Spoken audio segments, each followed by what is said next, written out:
If you've been following Bengie's story on Facebook, Instagram or YouTube, then get ready for part 4. It's time for him to meet another one of the professionals on his wellbeing team. As well as regular contact with his behaviourist Jessica, Bengie also has weekly home visits with his trainer Lorraine from Burnham on Pets. He definitely took a shine to her at her first visit.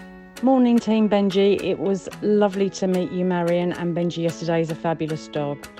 So from my observations, he was really comfortable with myself as a stranger entering his space and greeted me in a polite and friendly manner, which was great.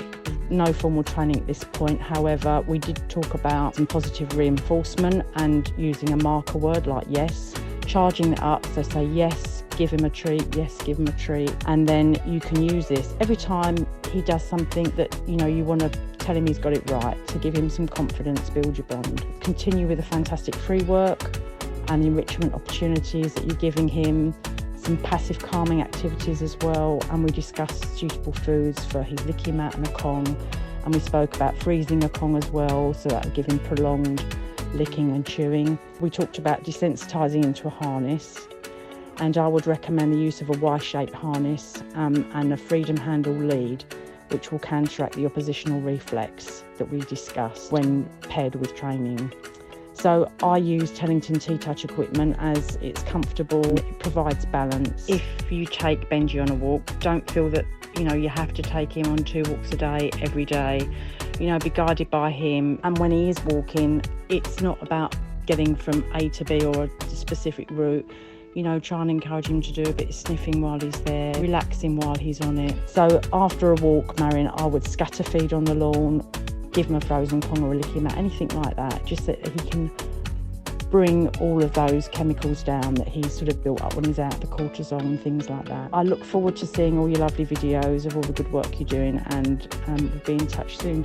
Thank you so much, Lorraine, for coming out each week, writing progress reports about Bengie and working as a team with myself as his care coordinator, Marion his foster carer, and his behaviourist Jess to make sure he's got the right wellbeing plan. Jess was so pleased to hear how well his first meet with Lorraine went, and she too had some advice to give foster carer Marion, who has some valid concerns about his weight and whether we should be upping the exercise to help him get some off. Yeah, I second Lorraine in that. That's a lovely voice note. I wanted to save it and send it to everyone that I know who has a dog. So as we spoke about on our video call, he's had a lot go on and he's had a very big trauma. So what happens if we focus on getting him to walk further and trying to get him moving and all of that? Although it can be beneficial for his weight loss, what might start to happen is he may start to get a bit reactive because he'll feel we're not listening to him. And that's when behaviours can escalate. So right now, what we need to do is make sure we're listening to him. I think a really good saying is, the walk is for the dog and not for you.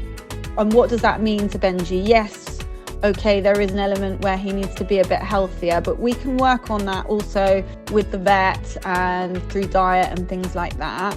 But for the moment, he also hasn't been with you very long, so I wouldn't stress yourself in getting him to walk far. What I would do is just do what he wants to do with lots of sniffing, as Lorraine says, and that's great that Lorraine's there to help you with that. That's wonderful. I hope you all have a lovely weekend and take care, and give me a call if you need anything.